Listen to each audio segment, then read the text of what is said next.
next on Quinn Martin's Tales of the Unexpected.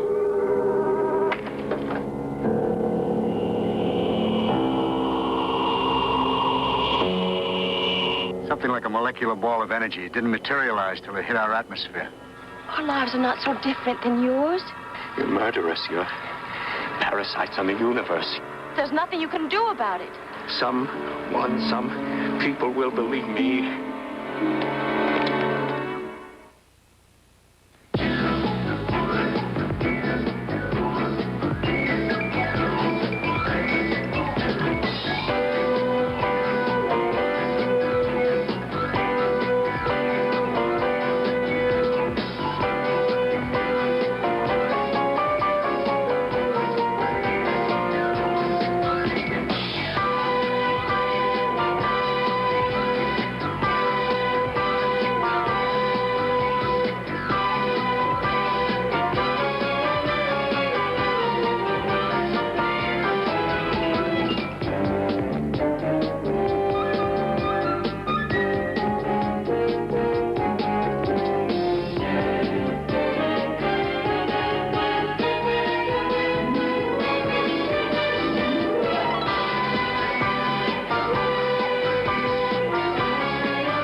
Is it chance or destiny that makes a man turn down one road instead of another?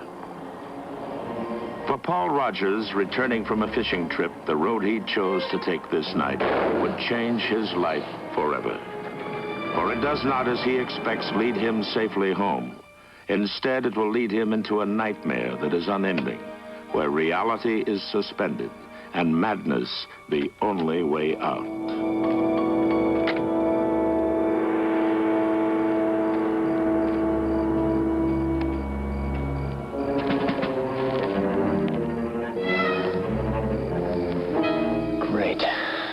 Just great.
How'd you find this guy? Highway Patrol.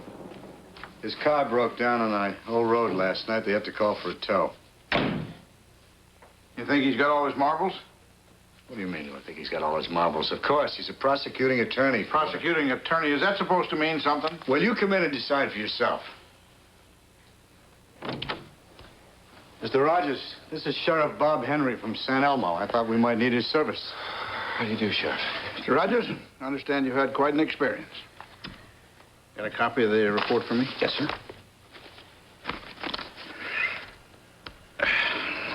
Blue lights, whirring, molecular, spaceship. Yeah, well, you read it out loud like that. I know it sounds crazy. I told you I wasn't anxious to come in. I mean, who's going to believe that? Nobody does. Yet. Tell me this. Little fellas didn't try to grab you, did they? Look, why don't we just forget about the whole thing, all right? You can take the file. Mr. Rogers, wait a minute. Take it easy. Nobody doubts that you saw something. We just want to know what. Now, like I told you before, I'm particularly interested in your sighting. And, Mr. Henry, if anybody's crazy here, it's me. Because I still believe that one day I'll show up with a certified UFO that nobody can question. Okay? Yeah, okay. Well, I didn't mean to ruffle any feathers. I guess I'm just a born cynic. So am I, Sheriff. So am I. Well, now that we got that settled, shall we ride out to the site? Sullivan, bring the camera, huh? Bob? Beach chasing drunks.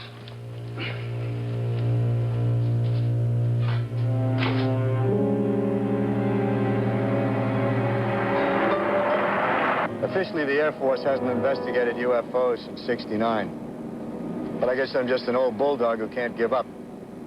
The base commander is willing to look the other way as long as I don't step on any toes.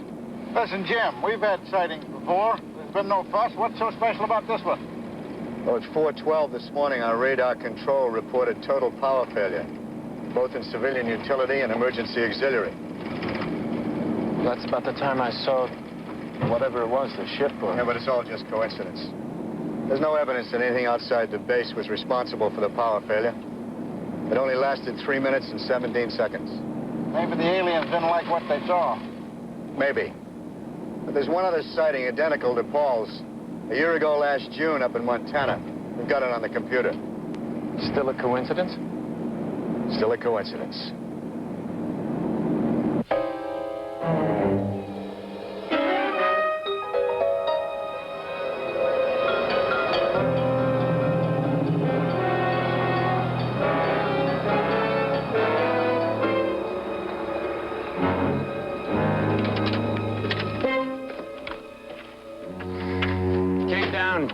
Just over there.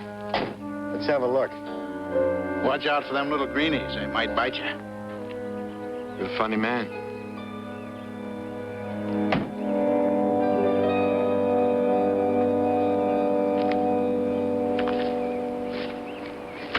Well, after it materialized, it settled down right in here. There was no sound. It was just light. I guess after that, I must have blacked out. I don't see any burn marks. Did you have any sensation of heat at all? Just the sensation I told you about with the flashlight. It was red hot, as if it were overcharging. It exploded.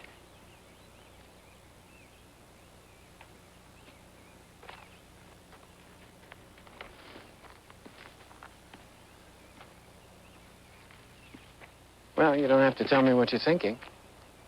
Speed of light. What? Well, it's possible it traveled through space in the form of light. Something like a molecular ball of energy. It didn't materialize till it hit our atmosphere. You sound crazier than I do. I only said it was possible. You said you saw it. Yes. And I did see it. You know, Paul, I've talked to a lot of people that have seen everything from a flying saucer to a cigar.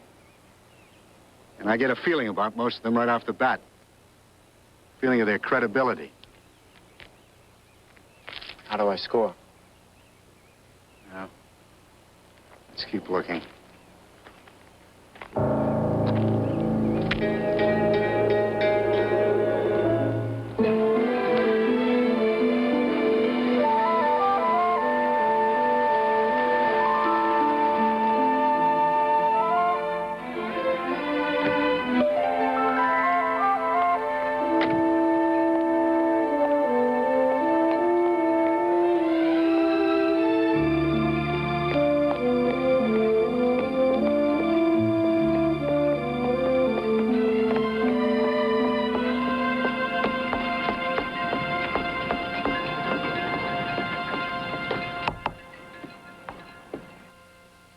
Is this what it looked like? What's that? The spaceship. Yes. Weird. No, I read somewhere that there could be hundreds of thousands of planets out in space that might support life of some kind. Apparently not just life. Maybe even intelligence. Well, anything's possible. You don't believe that? Nope. I think it's pure escapism.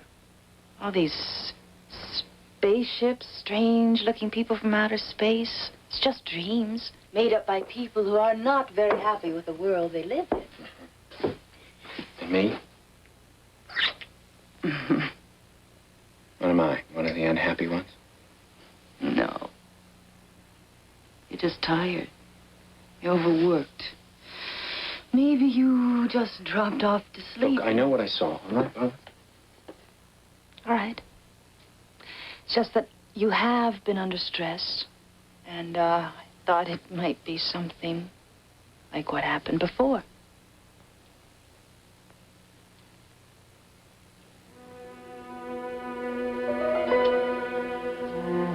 It was 7 years ago. I was in war. Maybe you still are with yourself. Come on, Paul. I'm just trying to help you understand. It could be another... I wasn't hallucinating.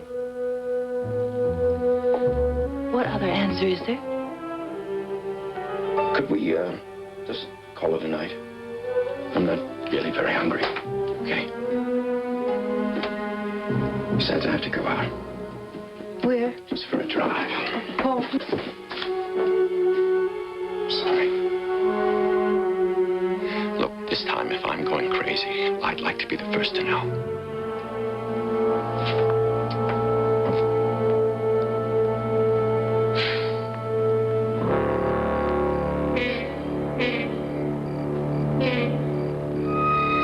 You're going to find somebody else. There is no one else. You must do what I tell you. I can't do it anymore. But you must. I can't make those choices. We've got to get those children back to Clinton now. We depend on you. I know, but I can't do it. There are so many children this time. I won't do it. Stop it! What are you doing? Listen, you...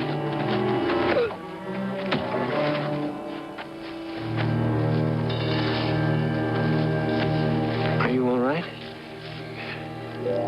No, it's all right. I'm not going to hurt you.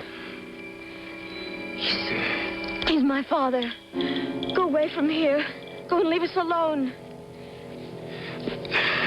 I don't understand what's happening. I mean, I overheard you arguing, and what are you doing here? Who are you? I'm all right. Just get out of here. Children. Go away. Children. Hurry now, children.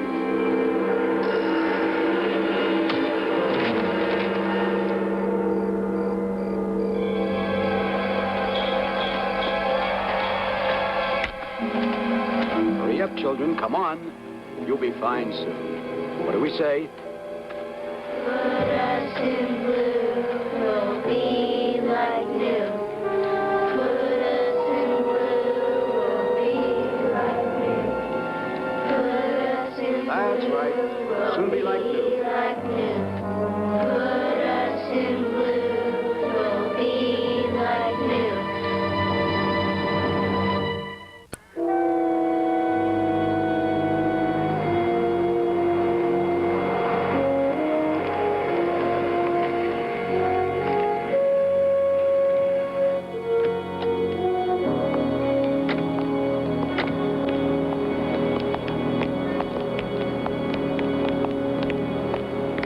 Well, there's a few contusions, mild concussion, maybe. I'll give you something for that pain. Actually, you're pretty lucky, you know, Mr. Kennedy. Wait. Kennedy. My name is Rogers, Paul Rogers.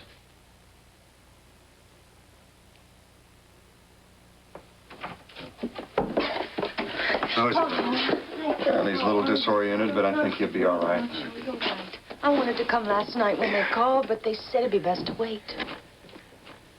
Well, Paul? Who called? The people who found you. A Mr. Edwards, a farmer. He and his son brought you here. You mean the old man and his daughter? Paul, all I know is that they called the sheriff, and he gave him the number on the boat. I was still waiting there for you to come back. Who's Kennedy? The doctor called me Kennedy. I'm sorry. When I called the doctor, he needed a name. I thought you might still be confused, you know? And, well, people would twist what you said, and it might get into the newspapers. Oh, you do have a position to protect. You mean your father does? Oh, please, I was only trying to help. Major, does it occur to anybody to wonder what actually happened to me out there? Does it matter that some strange people bounced a rock off my skull? What are you talking about, Paul? You're confused. You were in an accident last night. Car accident. You must have went off the shoulder here. Lucky there wasn't any fire. That's not what happened. Look, you can see where your head hit the windshield at the impact. Sheriff, I was hitting the back of the head. There was a field with people in it, children. You're singing nursery rhymes. Look, all I know, mister, is this is where the Edwards found you. Somebody put me here. Listen, last night I smelled your breath. If I thought you were drinking, I'd have took you in then. I suppose you're just a crackpot. I've had it. He's all yours.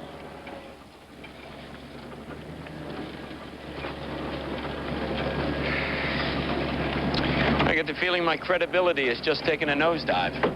You know, the condition that car is in, if you were in it when it crashed, don't you think you'd be hurt more than you are? Paul, my people found immeasurable radioactivity in the soil where you said the object landed. We also located a rancher who spotted a blue light on the horizon about the same time as you did.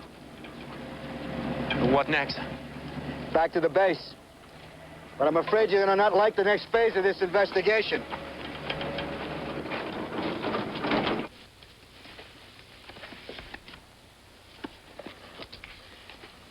And this one. 2 pigeons making love on an umbrella. Mr. Rogers, I really have no time to play games with you. Listen, I can touch my nose with my eyes closed. I can spell my name backwards. Enough is enough, all right? I'm sorry. I was asked to certify you as competent. Now, I can't do that unless you cooperate. It's as simple as that.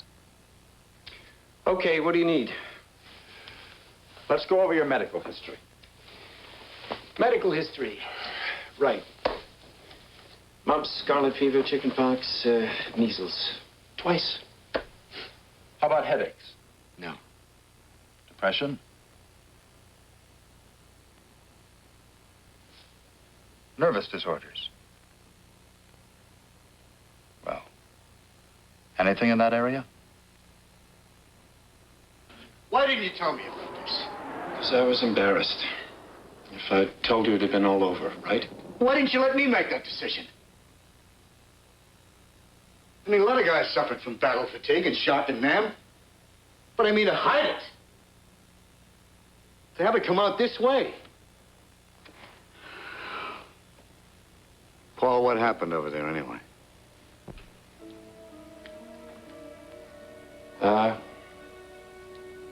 Charlie shelled the airfield almost continually. So it's usually just a question of digging in, waiting it out.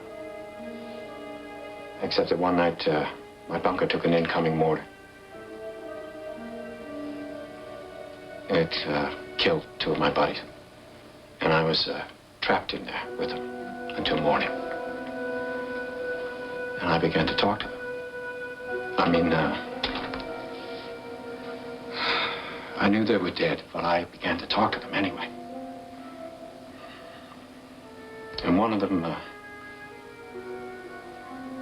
Corporal Jones, began to answer back. He could see things, you know, in the future. When they dug us out in the morning, I saw him. He didn't even have a head.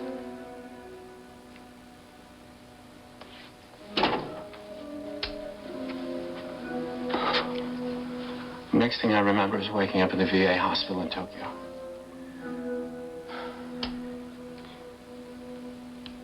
Paul, I'm very sorry. But Major, I can't believe that it was something this important. Well, you're a guy who had hallucinations. You didn't tell us. You tried to hide it from us. As far as the colonel's concerned, that's the ball game. Just like that. Just like that. Well, I'm sorrier than you are. Thank you.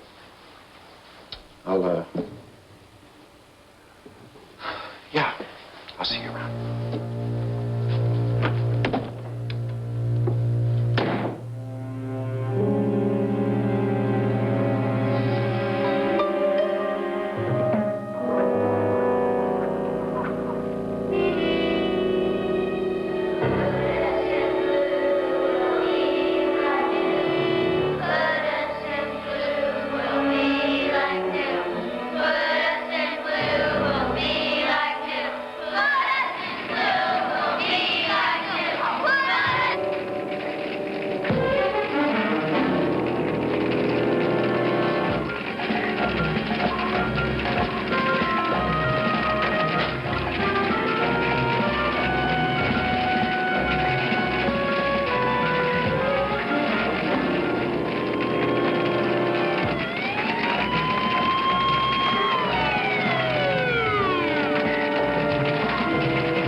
Major Langston? Major, it's Paul Rogers. Morning, Paul. I'm going up to Clifton. I just wanted somebody to know. Now, wait a minute, Paul. Remember what I said about stepping on people's toes? There's been a fire on my boat. He's trying to kill me. Who? Who tried to kill you? What are you talking about? The man I saw at the landing site. He was there at the fire. I've got to find out who these people are. Paul, maybe you better wait. Come in and see me in the office, huh? No, I'm sorry. I'm running out of lives. Paul.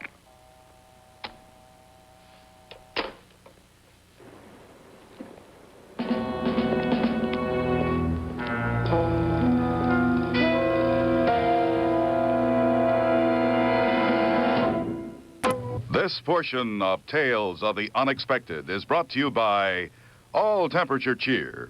3 temperatures: hot, warm, cold. 1 detergent. All Temperature Cheer.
anybody here?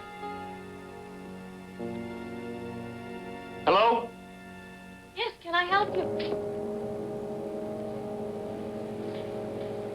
Why are you here? Because I don't understand what's happening in my life lately. Because I want to know who you are, where you come from. What do you want? I think you ought to get hold of yourself. Who are you? Where do you come from? I was born in Chicago, 1952. I graduated from Hoover High. We moved west 3 years ago. Now, will you please leave? Oh. Who are you? I've done nothing to you. Please leave me Nothing. alone. You rolled the car off the road and set fire to the boat. You understand something? Your father's trying to kill me. Who are you people? I don't know anything about any of those things. Please believe me. No. I don't believe you. I can't believe you until you tell me what's going on. This town, there are people here, but there's no life. Well, now, I don't know about that. We may not be Las Vegas, but come Saturday night over at the Paradise Bar, I'd say there was plenty of life. Hey, Brody, welcome to Clifton. Paul Rogers. Nice to meet you, Paul. Anything I can do for you? No. I was just out for a ride, asking directions. Oh, well, we got a lot of beautiful country around here. I'll bet you're going to enjoy it. I hope so. And if you got any questions, just look me up, because I'm the closest thing we got around here to a Chamber of Commerce. I'll remember that.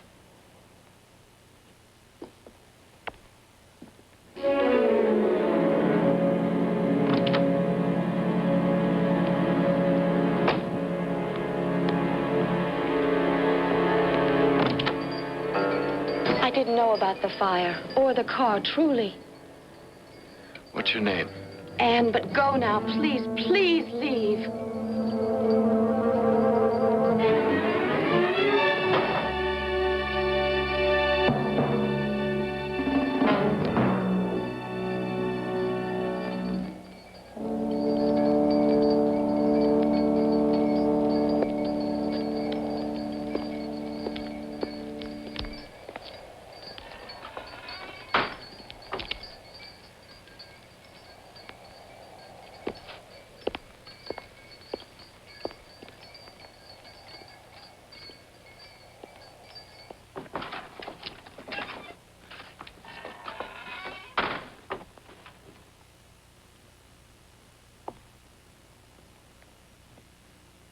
What can I do for you? What? Just coffee.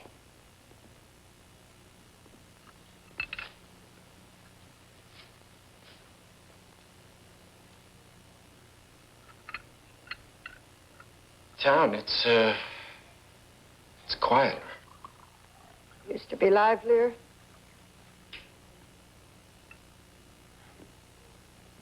Before they closed down the plant. What plant? Power plant. A lot of people moved away after that.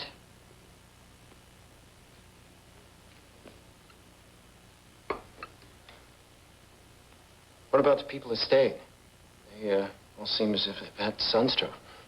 Yeah? Got everybody down. No fun no more. No sorrow either.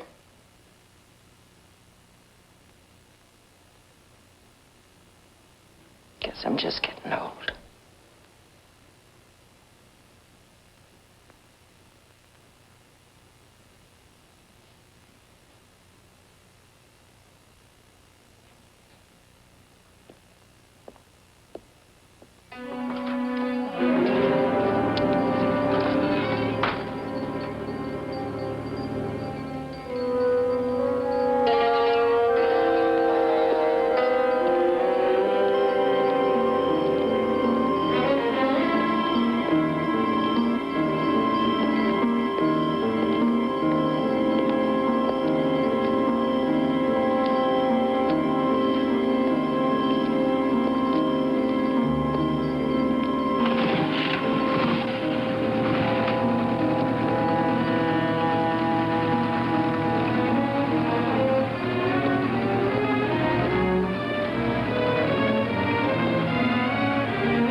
How do you know it won't happen again? She knows her job. Yeah, but she's been acting kind of funny lately. That man, He's gone.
56631, area code 311.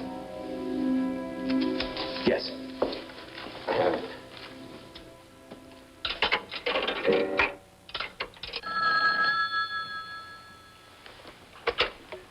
Langston?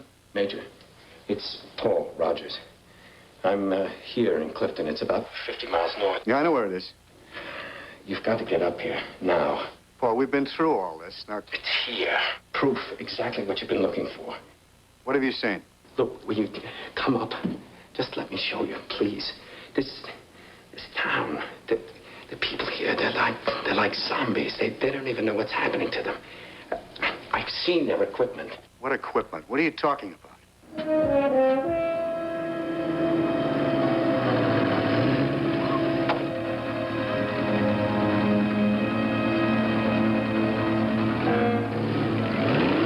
It's electrical of some kind.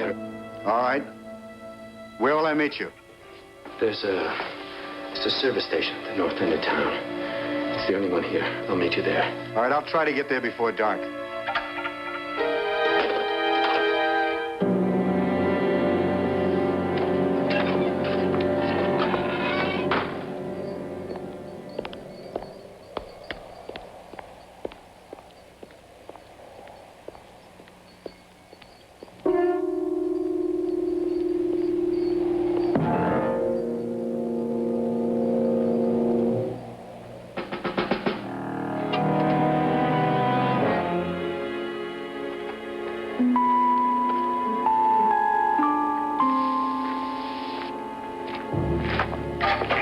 You want me to get rid of him?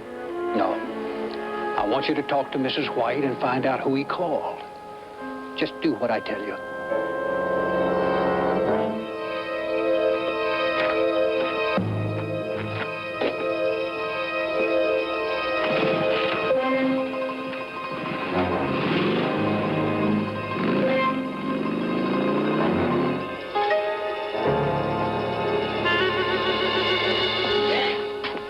What do you want? Answers.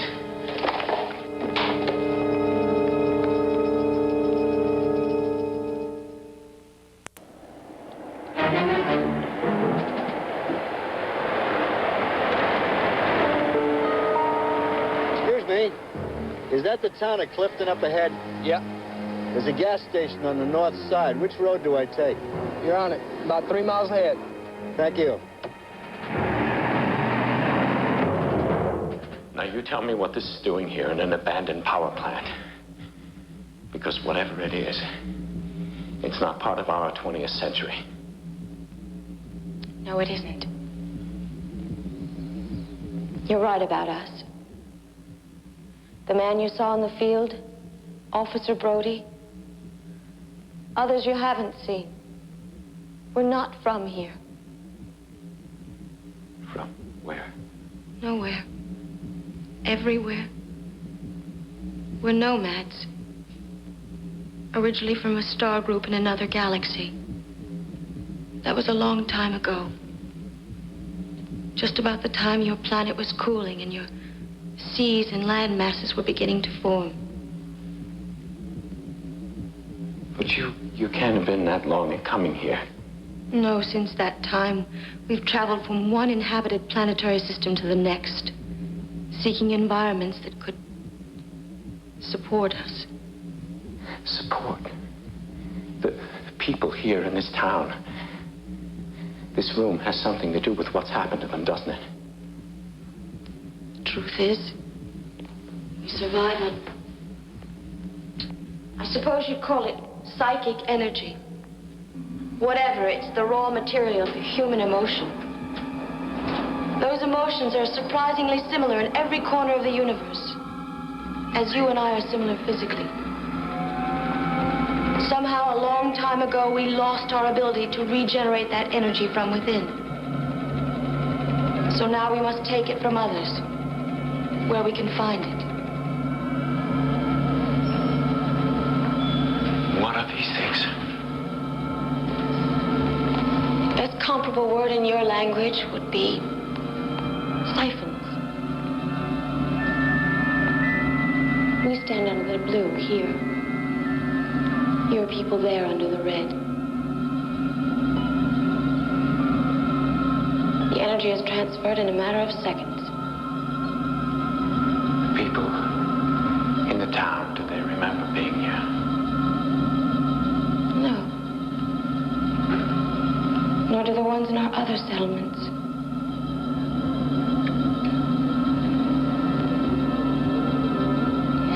Please, let's get out of here now.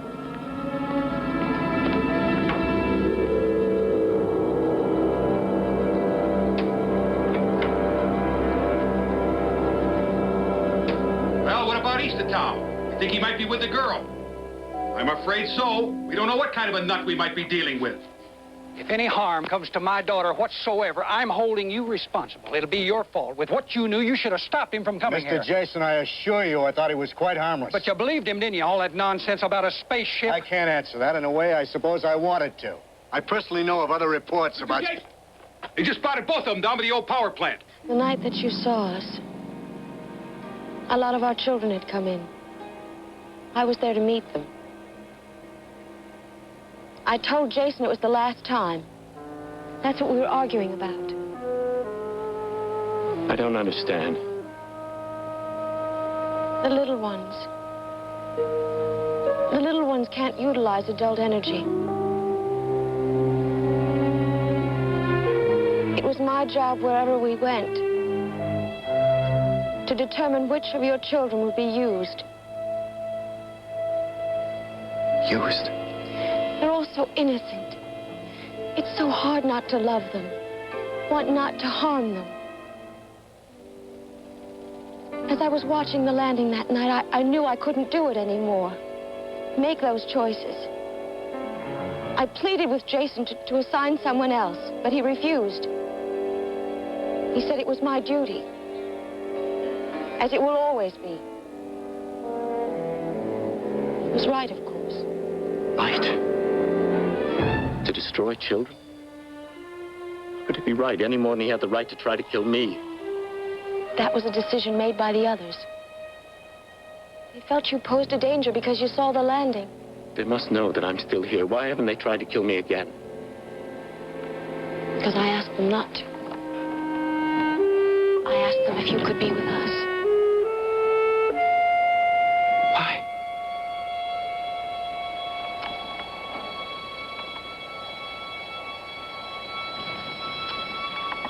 This is insane. Don't you understand? It will happen anyway, as it's happened many, many times before. There's no use. There's nothing you can do about it. I can try. No one will believe you. People prefer any lie, no matter how far-fetched, to the truth. We are very experienced. Someone will believe me. Some people will believe me.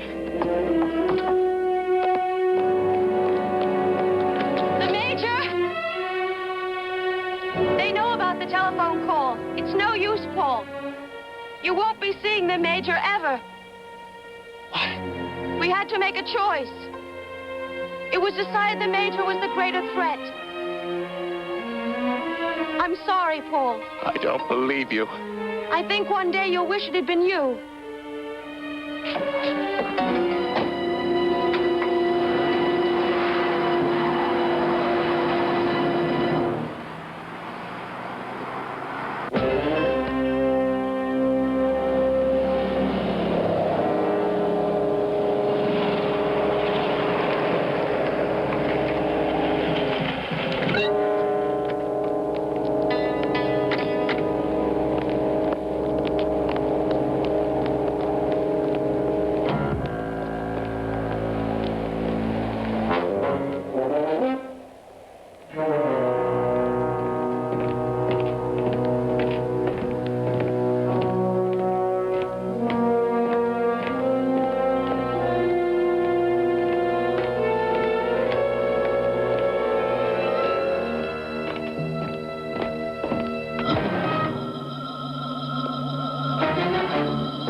Major.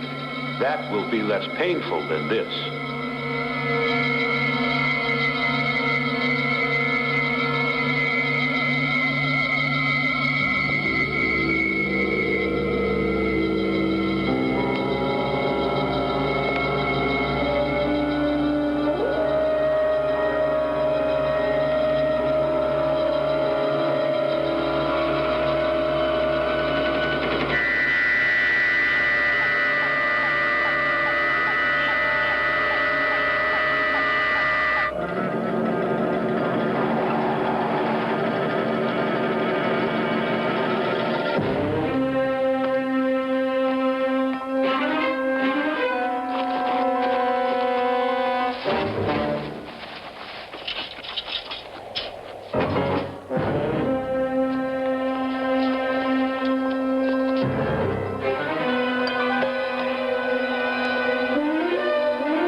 Yes, Colonel, I understand, and I'll make the necessary arrangements. Sergeant, I've got to talk to the colonel. Somebody's in charge. Take it easy, will you, Mr. Rogers? Listen to me. I called Major Langston from Clifton, the town up north where those people said they came from. Now, the Major came, only they've taken him. Do you understand? I better get some help.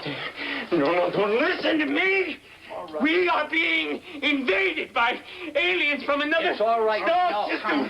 Calm down, will you? No, We know. You don't understand! Major Langston is dead! We know that. We know that. Major Langston was found in a study a half an hour ago. He died of a heart attack. No. No! No! No! No!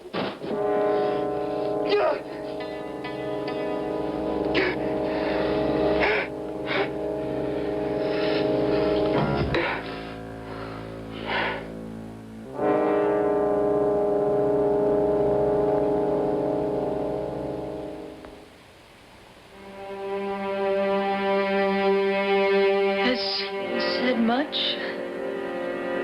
No, he just looks at the sky.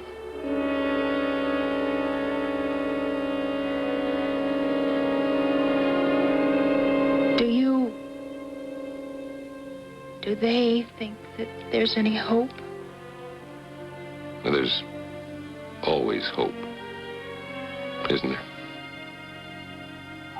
In the turmoil of our world today, perhaps it is so, after all, that we prefer any lie, however far-fetched, to the inexplicable truth.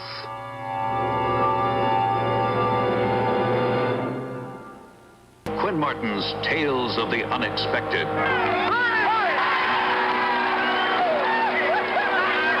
You could have blown it all with one bad pitch. No way. King of the Hill. That's what they tell me. Look out! Sonny's never going to pitch again. There's a specialist on our staff, Dr. Stegner. You talking about sewing his hand back on or something? No, not his hand. Another one. A transplant. Jay Blackman never looks back as he battles his way to Easy Street by way of 7th Avenue. I had to take my own sister. I swear to you, nothing happened. Then why did she try and kill herself? I want it to look like an accident. Nobody said anything about murder.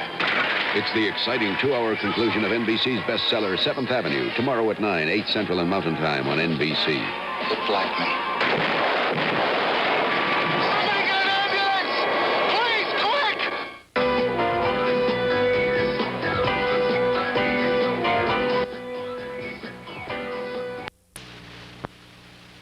I shall tell